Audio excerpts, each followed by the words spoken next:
के अंदर। और इसका इम्पैक्ट क्या आएगा, आपके सैलरी के ऊपर क्या इम्पैक्ट आएगा जितने भी सेंट्रल गवर्नमेंट एम्प्लॉयज हैं, और इसका असर राज्यों के ऊपर क्या पड़ता है, वो सब कुछ मैं आपको बताऊंगा। चलिए आगे बढ़ते हैं, लेकिन उससे पहले आप सबको बता दूं, आप में से जो भी लोग यूपीएससी की तैयारी कर रहे हैं, 2027 का बैच हो 2028 हो, कोई भी आप ले सकते हैं। स्पेशली दिवाली एक्सटेंडेड सेल तक आपको एक्स्ट्रा डिस्काउंट मिल रहा है। यूज करना है कोड अंकित लाइव मैक्सिमम डिस्काउंट के लिए, और ये फोन नंबर दिया, आप इस पर कॉल करिए, मेरी टीम आपको अच्छे से गाइड कर देगी। चलिए शुरुआत करते हैं। सबसे पहले देखते हैं कि एग्जैक्टली हुआ क्या है। देखिए, कल union cabinet which is led by prime minister Narendra Modi ji, उन्होंने अप्रूव किया है terms of reference for 8th पे कमीशन। मतलब ये फॉर्मल प्रोसेस आप कह सकते हैं, formal beginning of the process of revise पे। लास्ट टाइम जो 2016 में जो पे में चेंजेस हुए थे, उसमें फाइनली अब जाकर बड़ा असर आने वाला है। और जो 8th पे कमीशन है वो बेसिकली इन सारी चीजों पर फोकस करेगा। जो पे स्केल है वो कितना होगा, जो अलाउंसेस हो गए जैसे एचआरए वगैरह हो गया, पेंशन स्ट्रक्चर कैसा होगा, सर्विस कंडीशंस कैसे होंगे।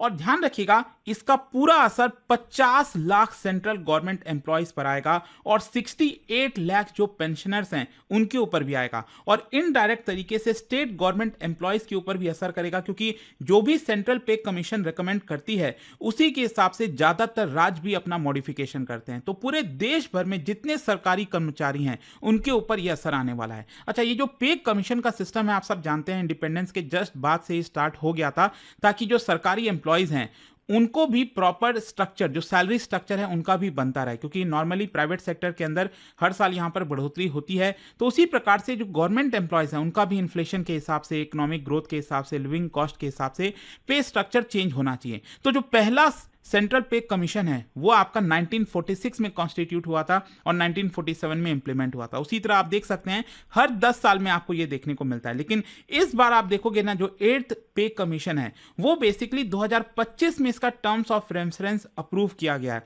मतलब जो पूरा कमीशन का गठन है ये थोड़ा सा आप कह सकते हैं 1 साल डिले हो गया। लेकिन इंपॉर्टेंट चीज इसमें यह है कि मान लीजिए जो कमीशन का जो भी रिकमेंडेशन होगा, मान लीजिए 2026 के एंड में आएगा, तो यहां पर ऐसा नहीं है कि पूरे साल भर की सैलरी आपकी चली गई।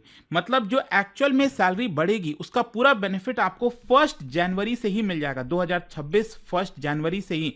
मान लीजिए सरकार अनाउंस करती है 2027 में कि आपकी सैलरी इतनी बड़ी है, तो वो पूरे साल भर की 2026 वाली जो एक्स्ट्रा सैलरी बची है ना, वो भी आपको 2027 में ही मिल जाएगी। इस तरह से चीजें चलने वाली हैं। अच्छा, जो कॉम्पोजिशन है मैं आपको बता दूं, 8th सेंट्रल पे कमीशन है, इसमें 3 लोग हैं। एक तो चेयरपर्सन, दूसरे 1 पार्ट टाइम मेंबर और तीसरे 1 मेंबर सेक्रेटरी। मैं आपको दिखा भी देता हूं, ये आप देख सकते हो जो खबर आई है।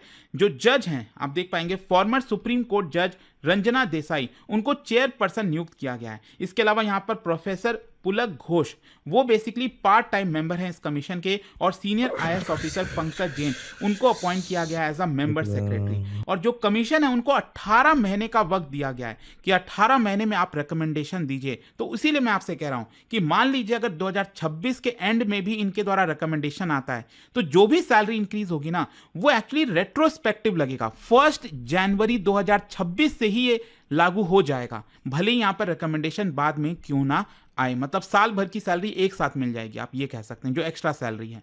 अच्छा, क्वेश्चन ये कि टर्म्स ऑफ रेफरेंस क्या होता है। बेसिकली एक कोर गाइडलाइन है।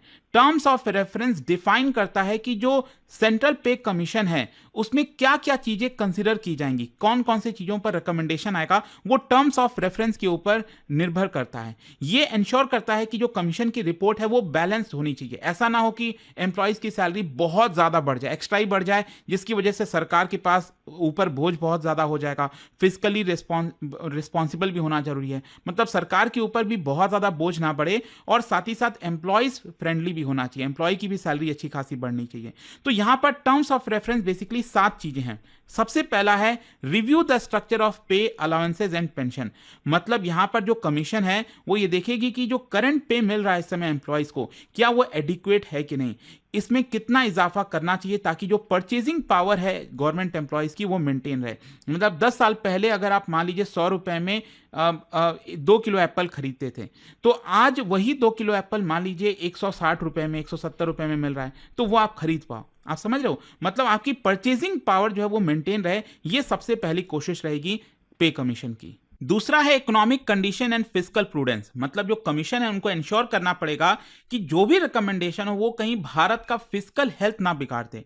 मतलब सरकार के पास जितना रेवेन्यू आता है, सरकार जो खर्च करती है, ऐसा ना हो कि पूरा का पूरा खर्चा जो है सरकार बस सैलरी में ही डुबा दे।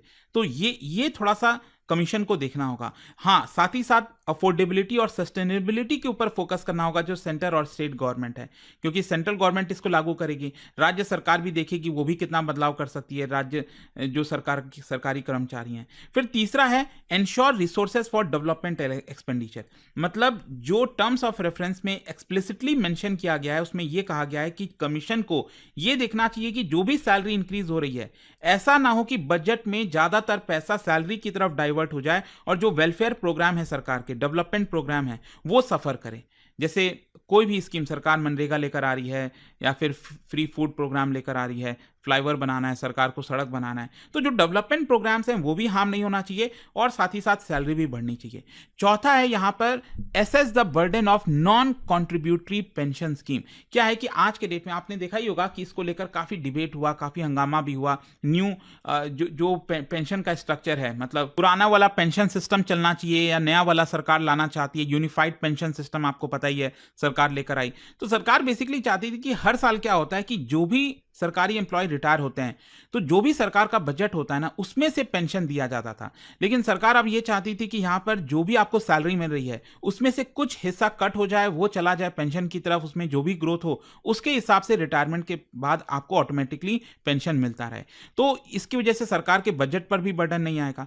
तो यहां पर जो टर्म्स ऑफ रेफरेंस दिया गया है इस बार पे कमीशन को, उनको बोला गया है कि आपको बर्डन एसेस करना है कि पेंशनर्स को जो भी इंक्रीज हो रहा है, जो भी पेंशन इंक्रीज हो रही है, इसका असर भारत सरकार के बजट पर कितना आएगा, वो भी यहां पर उनको देखना है। फिर नेक्स्ट है आपका consider parity with other employment sector. क्या है कि सेंट्रल पब्लिक सेक्टर अंडरटेकिंग है, जो पीएसयूज हो गए, प्राइवेट सेक्टर हो गए, उसमें सैलरी का ट्रेंड कैसा चल रहा है, उसको कंपेयर करके पे कमीशन को देखना है कि गवर्नमेंट एम्प्लॉय को कितना पैसा मिलना चाहिए। मतलब मार्केट के हिसाब से ऐसा ना हो कि बहुत ज्यादा हाई हो जाए। प्राइवेट सेक्टर में अगर किसी को 20-25 हजार की ही नौकरी मिल रही है, 30 हजार की नौकरी मिल रही है, और पता चले यहां पर मिनिमम सैलरी 1.5 लाख कर दी गई, तो वो इतना डिफरेंस नहीं होना चाहिए। फिर इसके अलावा estimate impact on state finances. मैंने आपको बताया ना, जो भी सेंट्रल पे कमीशन रेकमेंड करती है उसको काफी हद तक, कुछ हद तक चेंज करके राज्य सरकार भी इंप्लीमेंट करती है, अडॉप्ट करती है, तो राज्य सरकार के ऊपर भी बहुत ज्यादा इंपैक्ट ना आए। और इसके अलावा रैशनलाइजेशन एंड सिंप्लीफिकेशन, मतलब कोशिश ये होनी चाहिए पे कमीशन की कि जो पे और पेंशन का स्ट्रक्चर है उसको और कितना सिंप्लीफाई किया जाए ताकि लोगों को अच्छे से समझ में आए, कोई दिक्कत ना हो और इसमें कोई गड़बड़ी ना हो। तो ये होता है आपका टर्म्स ऑफ रेफरेंस जो कि दिया गया है इस बार के पे कमीशन को। अच्छा, इसका इंप्लीमेंटेशन टाइमलाइन मैंने आपको बता दिया कि इनको रिपोर्ट सबमिट करना है 18 महीने के अंदर, मतलब समय दिया गया है मिड 2027 तक। लेकिन गवर्नमेंट का डिसीजन हो सकता है 2027 में आए, हो सकता है 2028 में आए, लेकिन जो भी सैलरी इंक्रीज होगी ना, वो बढ़ोतरी वाली सैलरी आपकी 1 जनवरी